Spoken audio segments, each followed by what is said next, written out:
بسم اللہ الرحمن الرحیم۔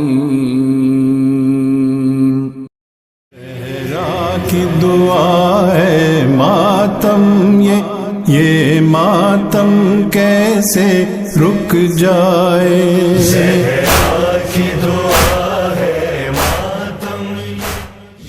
حسینی غم کا نمائندہ RMS چینل مثال شمس ہے تابندہ، RMS چینل صدائے صحرا یہ پہنچا رہا ہے گھر گھر میں، ہزاروں سال رہے زندہ RMS چینل۔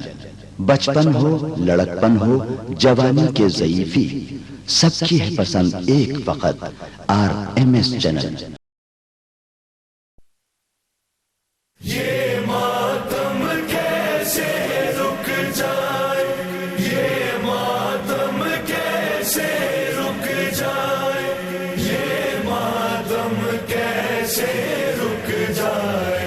زہرا کی دعا ہے ماتم یہ ماتم کیسے رک جائے، زہرا کی دعا ہے ماتم یہ ماتم کیسے رک جائے۔ کونین کی ہر دولت دے کر اس غم کی حفاظت کرنا ہے، شبیر کی خاطر جینا ہے، شبیر کی خاطر مرنا ہے، یہ جسم رہے یا مٹ جائے، مظلوم کا ماتم کرنا ہے، یہ جسم رہے۔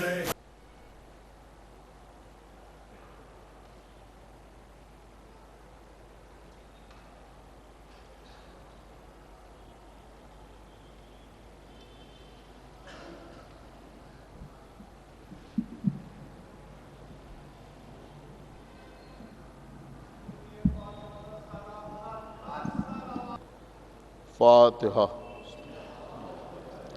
الحمدللہ رب العالمین الرحمن الرحیم مالک یوم الدین ایاک نعبد و ایاک نستعین اہدنا الصراط المستقیم غیر المغضوب علیہم ولا الضالین۔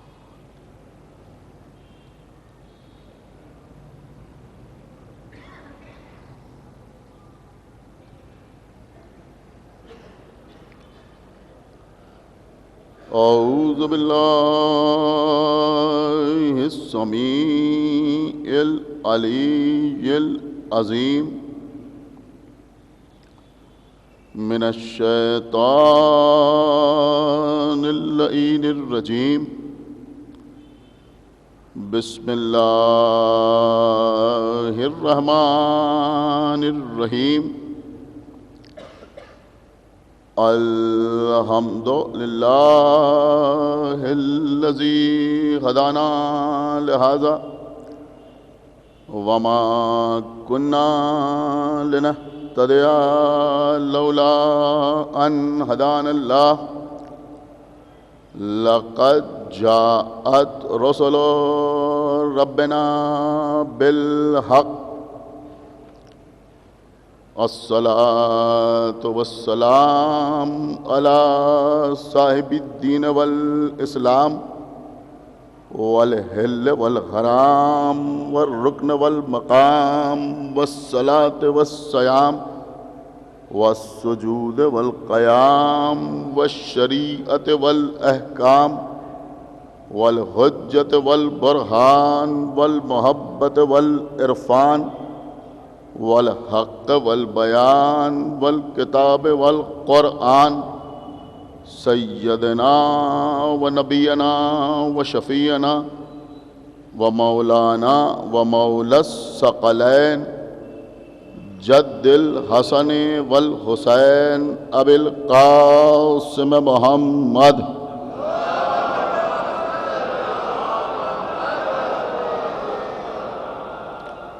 وعلى اہل بیتہ الطیبین الطاہرین المعصومین المظلومین المنتخبین المنتجبین الذین اذهب اللہ عنہم الرجس وطہرہم تطہیرا.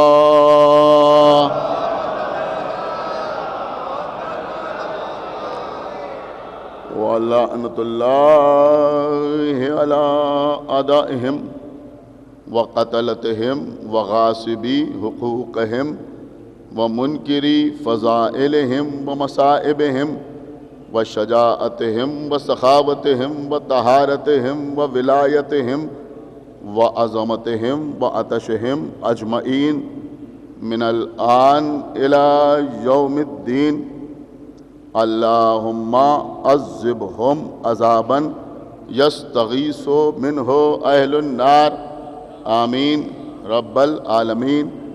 اما بعد فقد قال اللہ سبحانہ تبارک و تعالی فی کتابہ المجید وفرقانہ الحمید وقولہ الحق. بسم اللہ الرحمن الرحیم. انا انزلناہ فی لیلۃ القدر وما ادراک ما لیلۃ القدر. لیلۃ القدر خیر من الف شہر. صلوات بر محمد.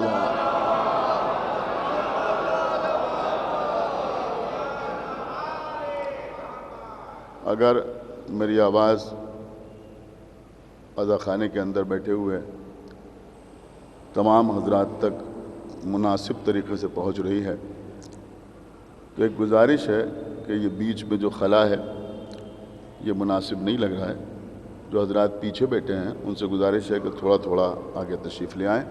آپ حضرات ایک باواز بلند صلوات پڑھیں بر محمد.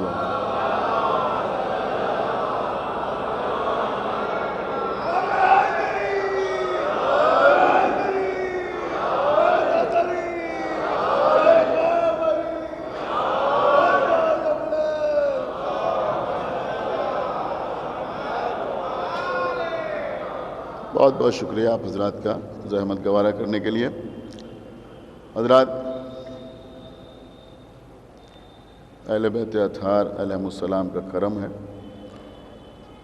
ایک طویل عرصے کے بعد ایک بار پھر ان مجالس میں فضائل و مصائب اہل بیت بیان کرنے کا شرف حاصل ہو رہا ہے. بہت عرصہ پہلے جب اس وقت جو ان مجالس کے منتظمین ہیں ہمارے حسین سلمہ اور مظہر سلمہ، یہ لوگ اس وقت بچے تھے اور ان مجالس کو پڑھنے کا شرف حاصل ہوا تھا. اس کے بعد 2 مرتبہ عنایت جنگ کی ڈیڑھی میں ہمارے بزرگ جناب ایوب علی صاحب جو مجالس منعقد کرتے تھے ان میں بھی آنے کا شرف حاصل ہوا. عزیزوں، خداوند عالم کروٹ کروٹ جنت نصیب کرے. ہمارے لیے جہاں بھی ملاقات ہوئی ایک بڑے بھائی کی حیثیت سے پیش آئے مرحوم رضا علی ہاشم صاحب قبلہ، جنہوں نے بڑے خلوص کے ساتھ ان مجالس کی بنا ڈالی. اور آپ یقین مانیں کہ یہ مجالس جو ہماری شہزادی کے سلسلے میں منعقد ہوتی ہیں یہ ہمارے تشیع کا سب سے بڑا ثبوت ہیں. ایک صلوات پڑھیں بر محمد.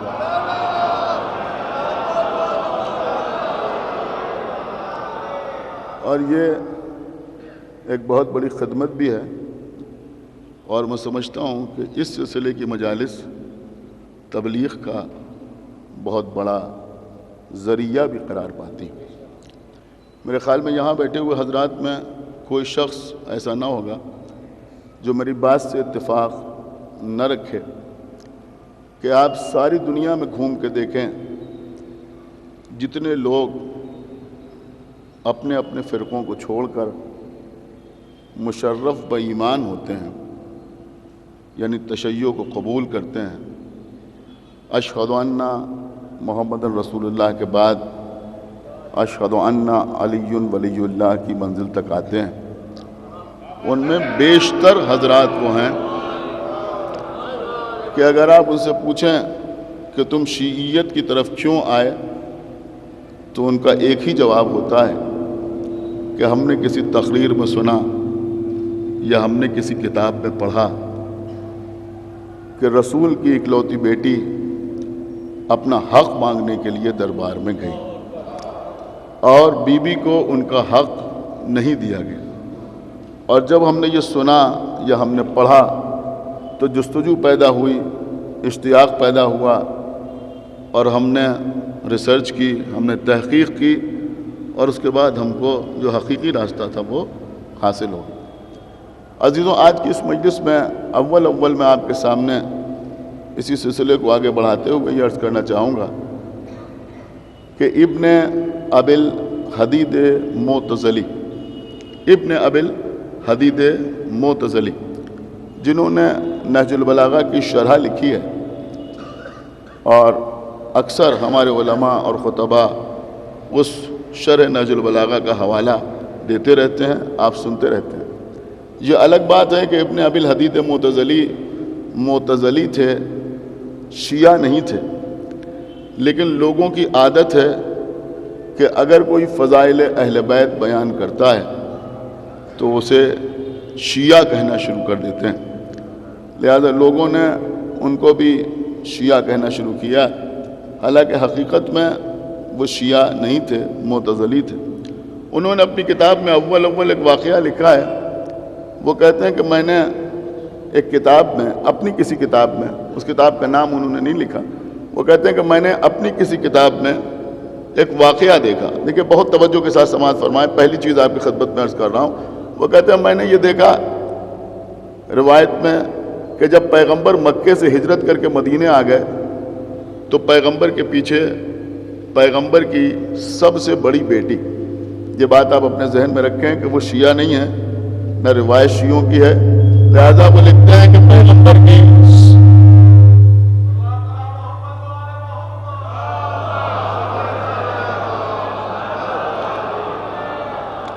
بہرحال اس مسئلے سے آپ مجھ سے اچھی طرح واقف ہیں کہ یہاں پر ایکو بہت ہے، میں کوشش کروں گا کہ بات آپ تک پہنچ جائے۔ تو وہ لکھتے ہیں کہ پیغمبر کی سب سے بڑی بیٹی جن کا نام زینب تھا، میں پہلے وضاحت کر دوں اپنے بچوں کے لیے کہ وہ یہ عقیدہ رکھتے ہیں اور یہ نظریہ رکھتے ہیں کہ رسول کی چار بیٹیاں تھیں، بڑی بیٹی کا نام زینب تھا، چھوٹی بیٹی کلثوم تھی، اس سے چھوٹی رقیہ تھی، اور سب سے آخری بیٹی، سب سے چھوٹی بیٹی حضرت فاطمہ زہرا صلوات اللہ وسلام علیہا۔ اب اس سلسلے میں ہمارے علماء کا جو آرگومنٹ ہے وہ صاف یہ ہے کہ یہ بیٹیاں یعنی زینب اور کلثوم اور رقیہ پیغمبر کی بیٹیاں نہیں تھیں، بلکہ جناب خدیجہ کی بہن حالہ کی بیٹیاں تھیں، اور حالہ کا انتقال ہو چکا تھا، لہذا یہ بیٹیاں جناب خدیجہ کے زیر پرورش تھیں، جناب خدیجہ ان کی پرورش کر رہی تھیں۔ جب جناب خدیجہ کی شادی پیغمبر اسلام کے ساتھ ہوئی تو حالہ کی بیٹیاں اپنی خالہ کے ساتھ پیغمبر اسلام کے گھر آ گئے۔ پیغمبر نے ان کو اس طرح سے پالا کہ جیسے کوئی اپنی سگی بیٹیوں کو پالتا ہے، لہذا لوگ ان کو پیغمبر کی بیٹی کہنے لگے۔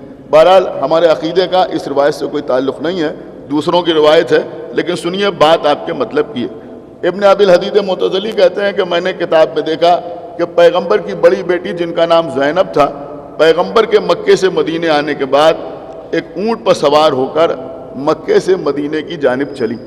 جب مشرکین مکہ کو یہ معلوم ہوا کہ پیغمبر کی ایک بیٹی مکے سے ہجرت کر کے مدینے جا رہی ہے تو انہوں نے ان کے ناقے کو گھیر لیا، ان کے اونٹ کو گھیر لیا اور اونٹ کو زد و کوب کرنا شروع کیا۔ اب وہ لکھتے ہیں کہ اس وقت پیغمبر کی وہ بیٹی حاملہ تھی۔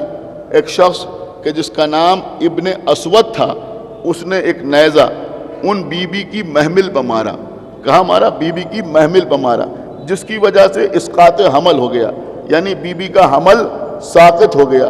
یہ کہتے ہیں کہ میں نے روایت میں دیکھا کہ وہ بی بی کسی طرح سے مکے سے مدینے آئیں، آگے پیغمبر اسلام کو بتایا کہ ایسا ایسا واقعہ ہوا، ابن اسود نے نیزہ مارا جس کی وجہ سے میرا حمل ساقط ہو گیا۔ تو تو وہ لکھتے ہیں کہ پیغمبر اسلام نے اسی وقت بلال سے کہا کہ بلال لوگوں کو مسجد میں بلاؤ، لوگوں کو مسجد میں بلایا گیا۔ اب انشاءاللہ جو سمجھدار ہے وہ خاموش نہ رہے گا۔ وہ کہتے ہیں کہ پیغمبر نے تمام لوگوں کو مخاطب کر کے یہ واقعہ بیان کیا اور اس کے بعد فرمایا کہ دیکھو اگر کبھی تم میں سے کسی کو ابن اسود پر غلبہ حاصل ہو جائے تو اس کو قتل کرنے کے لیے میری اجازت کا بہانہ تلاش نہ کرنا۔ ارے بھائی صلوات پڑھے پر محمد وآل، اس کو قتل کرنے کے لیے کیا سن رہا ہے یہ مجمع میں، کیا عرض کرنا بھائی؟ ایک بابا کا بلا صلوات پڑھے پر محمد وآل، کیا آپ پہنچ گئے وہاں؟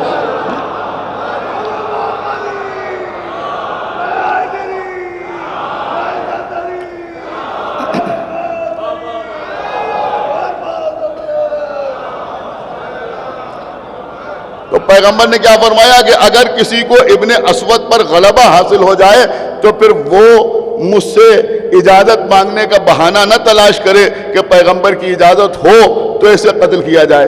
ابن ابی الحدید معتزلی کہتے ہیں کہ جب میں نے اس روایت کو پڑھا، سنیے عزیزوں، جب میں نے اس روایت کو پڑھا تو میں نے اپنے استاد، جن کے سلسلے میں اختلاف ہے، کچھ لوگ کہتے ہیں ان کے استاد تھے اور کچھ لوگ کہتے ہیں کہ ان کے ہم عصر عالم تھے، نقیب ابن ابی جعفر، یہ کہتے ہیں کہ میں نے نقیب ابن ابی جعفر کو اپنے گھر بلایا اور اس کے بعد ایک ایسے کمرے میں کہ جہاں میرے اور ان کے علاوہ کوئی اور نہیں تھا، وہ کتاب کھول کے ان کے سامنے رکھی اور ان سے کہا ذرا اس روایت کو پڑھیے۔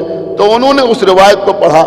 یہ کہتے ہیں جب انہوں نے اس روایت کو پڑھا تو میں نے ان سے پوچھا کہ آپ یہ بتائیے کہ اس روایت کو پڑھنے کے بعد آپ نے کیا نتیجہ نکالا، کیا نقطہ برآمد کیا؟ تو نقیب ابن ابی جعفر نے ابن ابی الحدید معتزلی سے کہا کہ اس روایت کو پڑھنے کے بعد تو ایک ہی نتیجہ نکلتا ہے کہ اگر پیغمبر اس وقت بھی باحیات ہوتے کہ جب پیغمبر کی چہیتی بیٹی کے اوپر دروازہ گرایا گیا، کیا سنائیے نا، اگر پیغمبر اس وقت بھی باحیات ہوتے تو اس دروازہ گرانے والے کے لیے بھی یہی حکم دیتے جو ابن اسود کے لیے دیا۔ ایک صلوات پر حضرت محمد و آل محمد، جو ابن اسود کے لیے دیا۔ بے شمار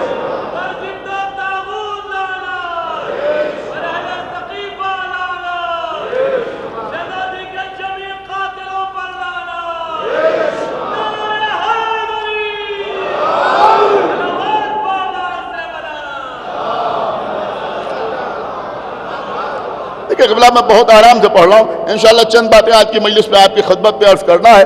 تو وہ کہتے ہیں کہ انہوں نے کہا کہ بھئی اس سے تو یہی نتیجہ نکلتا ہے کہ اگر پیغمبر اس وقت بھی زندہ ہوتے جب پیغمبر کی بیٹی کے اوپر جلتا ہوا دروازہ گرایا گیا اور محسن معصوم کا حمل ساقط ہوا تو اس وقت پیغمبر یہی فتویٰ دیتے جو ابن اسود کے لیے دیا تھا کہ اس شخص کو قتل کرنے کے لیے میری اجازت کی ضرورت محسوس نہ کرنا۔ کیا سنا ہے؟ میری اجازت کی ضرورت محسوس نہ کرنا اس کو قتل کرنے کے لیے۔ اب سنیے بڑے مزے کی بات ہے، اب کیا کہتے ہیں علامہ ابن ابی الحدید معتزلی کہتے ہیں کہ میں نے نقیب ابن ابی جعفر سے کہا کہ کیا آپ کی اجازت ہے کہ میں آپ کے اس نقطے کو آپ کا نام لے کر لوگوں کے سامنے بیان کروں؟ تو نقیب ابن ابی جعفر نے کہا کہ میں نے تم سے بیان کر دیا ہے مگر میری تمہارے لیے اجازت نہیں ہے، اس لیے کہ یہاں پر میرے منصب کا مسئلہ ہے، میرے عہدے کا مسئلہ ہے، اگر کسی کے سامنے تم نے اس کو بیان کیا تو نہ میں اس کی تصدیق کروں گا اور نہ اس کی تحقیر کروں گا، نہ اس کا انکار کروں گا۔ ایک بات سمجھ میں آئی کہ سمجھتے سب ہیں کہ سیدہ کا در جلانے والا قابل لعنت ہے مگر سب میں کہنے کی ہمت نہیں ہے۔ ایک صلوات پر محمد والے ہمت اپنے اپنے مسئلے قبل